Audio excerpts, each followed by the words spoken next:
नमस्कार, न्यूज 21 देख रहे हैं आप और मैं हूं आपके साथ अखिल। बिहार की बड़ी खबरों में बात करेंगे। गोविंदगंज विधानसभा से निर्दलीय प्रत्याशी आशुतोष कुमार का जनसंपर्क अभियान तेजी पकड़ रहा है। राजपूत समुदाय से आने वाले आशुतोष कुमार गरीब, पिछड़े और आम मतदाताओं में लोकप्रिय होते जा रहे हैं। वे गांव-गांव जाकर जनता से सीधे संवाद कर रहे हैं और उनकी समस्याएं सुन रहे हैं। किसी राजनीतिक दल के समर्थन के बिना वे जनता के मुद्दों को चुनावी मंच पर उठा रहे हैं। पहाड़पुर क्षेत्र से वे इकलौते प्रत्याशी हैं जो विधायक पद के लिए मैदान में डटे हैं। उनका सादगी भरा व्यवहार और जमीनी जुड़ाव उन्हें भीड़ से अलग बना रहा है। लोग उन्हें सच्चा जनप्रतिनिधि मान रहे हैं जो गोविंदगंज को नई दिशा दे सकता है। मोतिहारी से अमरजीत सिंह की खास रिपोर्ट। शेखपुरा पुलिस ने गुप्त सूचना के आधार पर भटचक गांव से मोबाइल चोर गिरोह के एक सदस्य को दबोचा है। गिरफ्तार आरोपी के पास से 14 मोबाइल फोन, एक जिंदा कारतूस और एक पेनड्राइव बरामद की गई है। आरोपी धार्मिक मेलों में श्रद्धालु बनकर लोगों के कीमती सामान चुराता था। एसडीपीओ डॉक्टर राकेश कुमार ने प्रेस वार्ता में बताया कि आरोपी को उसके घर से पकड़ा गया है और पुलिस अब उसके अन्य साथियों की तलाश कर रही है। पुलिस आरोपी के आपराधिक इतिहास को भी खंगाल रही है। गिरफ्तारी को लेकर स्थानीय पुलिस को बड़ी सफलता मानी जा रही है। शेखपुरा से रंजन कुमार की रिपोर्ट। बताया गया कि सराई थाना क्षेत्र में एक अंतर्राज्यीय चोर गिरोह के संगठन के सदस्य जो है सक्रिय हैं और उनके घर पे यदि छापेमारी की जाए तो उनके यहाँ से हथियार और बहुत सारे चोरी के सामान, मोबाइल वगैरह बरामद किए जा सकते हैं, जिसका दुरुपयोग ये लोग साइबर अपराध में और साथ में गलत तरीके के कामों में इस्तेमाल करते हैं। पुलिस अधीक्षक महोदय के निर्देशानुसार साइबर डीवाईएसपी ज्योति जी के द्वारा एक टीम गठन किया गया और हम लोगों ने उस टीम में डीआईयू की टीम थी और स्थानीय थाना सिरारी छापेमारी किए उनके घर पर, जिनका नाम है आपको अशोक अभियुक्त का नाम है रोशन कुमार, पिता अशोक महाराज। ये भटचक के रहने वाले हैं। इनके घर की जब तलाशी ली गई तो इनके घर से चोरी के कुल 14 मोबाइल बरामद किए गए। साथ में एक जो कारतूस है गोली का खोखा वो बरामद हुआ, एक पेनड्राइव बरामद हुआ।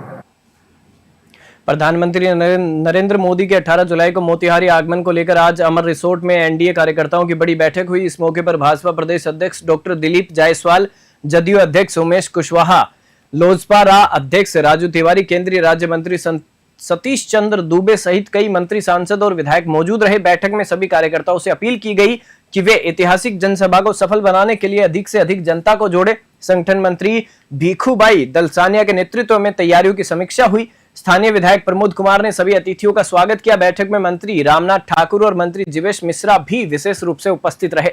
मोतिहारी से अमरजीत सिंह की खास रिपोर्ट। अरेराज से बेतिया जाने वाले एसएच रोड पर सठा चीनी मिल के पास एक सब्जी से लदी पिकअप तेज रफ्तार में अनियंत्रित होकर नहर में जा गिरी। हादसे में चालक गंभीर रूप से घायल हो गया।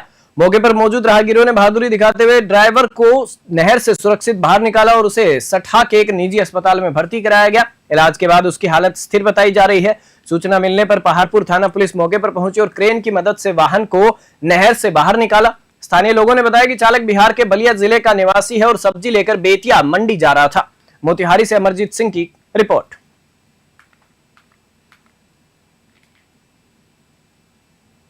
सिवान के पचरुखी थाना में राजद विधायक बच्चा पांडे का एक वीडियो सोशल मीडिया पर तेजी से वायरल हो रहा है, जिसमें वे थाना प्रभारी सनी रजक की जमकर क्लास लगाते दिख रहे हैं। बताया जा रहा है कि प्रेम प्रसंग के मामले में पुलिस एक युवक को पूछताछ के लिए थाने लाई थी, जहां उसकी कथित पिटाई की गई। युवक के शरीर पर चोट के निशान पाए गए, जिसकी शिकायत परिजनों ने विधायक से की। नाराज विधायक थाने पहुंचे और थाना प्रभारी पर गंभीर आरोप लगाए। उन्होंने कहा कि असली अपराधी और शराब माफिया खुलेआम घूम रहे हैं, जबकि निर्दोषों को परेशान किया जा रहा है। विधायक के हस्तक्षेप के बाद युवक को बॉन्ड भरवाकर छोड़ दिया गया। सिवान से गगन पांडे की रिपोर्ट।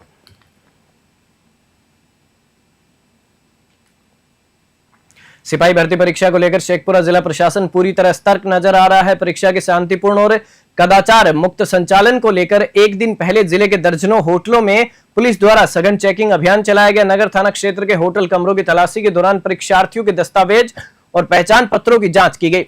टाउन थाने के दरोगा ने बताया कि 16 जुलाई को होने वाली परीक्षा को लेकर राज्य मुख्यालय और एसपी के निर्देश पर यह कार्रवाई की जा रही है। जिले में कुल 5 परीक्षा केंद्र बनाए गए हैं और प्रशासन की कोशिश है कि परीक्षा निष्पक्ष एवं शांतिपूर्ण तरीके से संपन्न हो। शेखपुरा से रंजन कुमार की रिपोर्ट। कल जो है बिहार पुलिस की जो एग्ज़ाम है उसके लिए बड़े पदाधिकारी का आदेश आया है कि होटल लॉज को जो जांच किया जाए। समझिए कोई भी चीटिंग वोटिंग जो करता है किसी तरह का ब्लूटूथ फलना, तो उसी प्रकार का जांच हो रहा है यहाँ। कितना होटल की जांच किया गया? अभी तक तो लगता है 5-6 होटल का जांच हो चुका है। पूरे शहर का जांच किया गया? हाँ, पूरे शहर में जितने भी लॉज है, होटल है, हम लोग जांच कर रहे हैं। क्या क्या देखा जाए? देखा जा रहा है, एडमिट कार्ड देखा जा रहा है विद्यार्थियों का, कोई वैसा जो है आपातजनिक सामान रहता है तो उसको हम लोग जाँच कर रहे हैं, बैग उग देख रहे हैं। सुरक्षा व्यवस्था को लेकर? बिल्कुल बिल्कुल सुरक्षा व्यवस्था को देखते हुए किया जा रहा है। अभी तक तो कुछ कहीं से बरामद नहीं हुई है। बॉलीवुड की प्रसिद्ध मेकअप आर्टिस्ट ओजस राजानी पहली बार भागलपुर आ रही हैं। 1 अगस्त को शहर के एक निजी होटल में आयोजित look and learn makeup master class में वे हिस्सा लेंगे। इस कार्यक्रम का आयोजन पल्लवी कुमारी द्वारा किया जा रहा है। प्रेस वार्ता में पल्लवी ने बताया कि ओजस राजानी शहर की युवतियों को प्रोफेशनल मेकअप के गुर सिखाएंगी। मास्टर क्लास में लाइव डेमो, टेक्निकल स्किल्स और ब्यूटी इंडस्ट्री की बारीकी से जानकारियां दी जाएंगी। यह भागलपुर की ब्यूटी इंडस्ट्री के लिए एक बड़ा अवसर माना जा रहा है, जिससे स्थानीय मेकअप आर्टिस्ट को करियर में नई दिशा मिल सकती है। भागलपुर से राहिल सिद्दीकी की रिपोर्ट।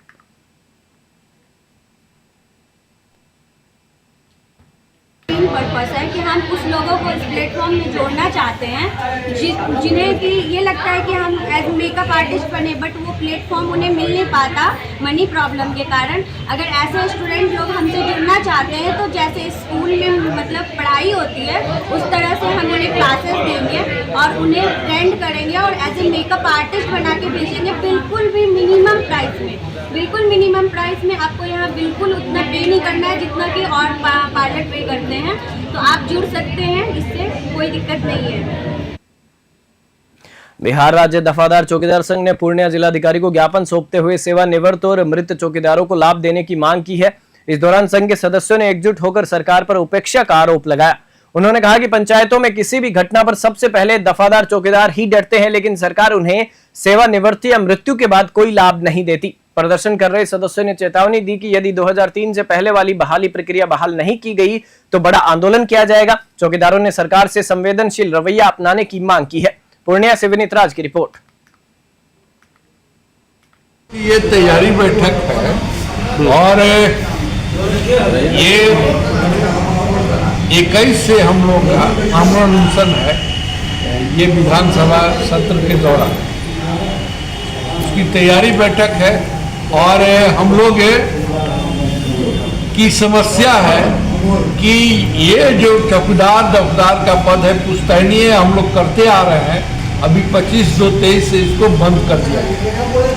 जिला के सभी थानों से लोग इकट्ठा हुए हैं।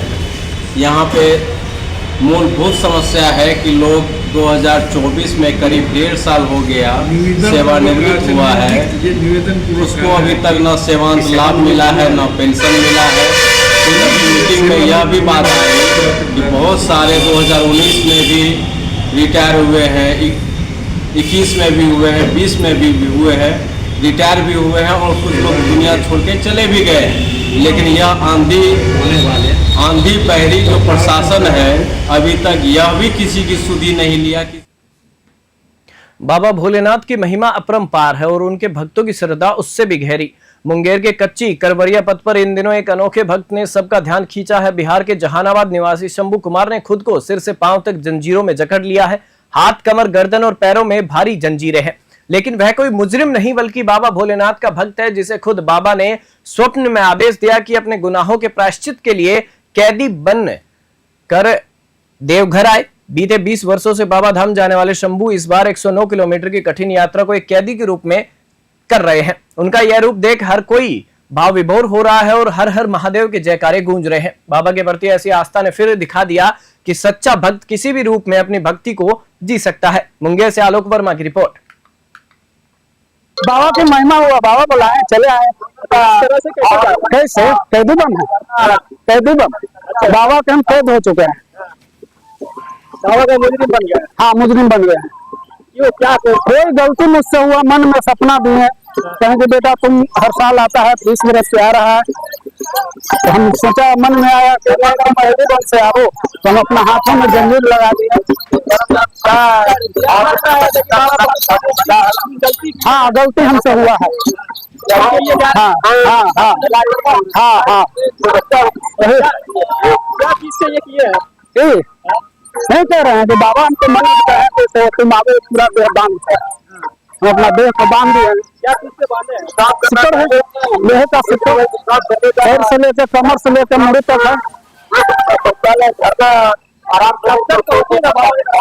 ये हम नहीं बता सकते हैं, वो भोलेनाथ की महिमा है। जहाँ थकेंगे, हमको विश्वास है कि बाबा गणेश को याद करेंगे तो वो चले आएंगे। सिवान जिले के लकड़ी नबीगंज प्रखंड अंतर्गत बाजितपुर जानकी नगर से प्रखंड मुख्यालय को जोड़ने वाली मुख्य सड़क भारी वाहनों की आवाजाही से पूरी तरह जर्जर हो चुकी है। मदारपुर के वार्ड नंबर 2 और 4 को जोड़ने वाली यह सड़क अब गड्ढों में तब्दील हो चुकी है, जिससे राहगीरों, स्कूली बच्चों और साइकिल सवारों को भारी मुश्किलों का सामना करना पड़ रहा है। स्थानीय ग्रामीणों का आरोप है कि चिमनी मालिकों की मिलीभगत प्रशासनिक अधिकारियों से है, जिसके कारण न तो मरम्मत हो रही है और न ही कोई कार्रवाई। हल्की बारिश में भी सड़क की हालत और बिगड़ जाती है, जिससे आवागमन बाधित हो जाता है। ग्रामीणों ने चेतावनी दी है कि यदि जल्द ही सड़क की मरम्मत और चिमनी मालिकों पर कार्रवाई नहीं हुई तो वे आंदोलन करेंगे। जनप्रतिनिधियों की उदासीनता पर भी लोगों में गहरी नाराजगी है। सिवान से नागेंद्र कुमार की रिपोर्ट। बुलेटिन में फिलहाल इतना ही। आप देखते रहिए न्यूज़ 21।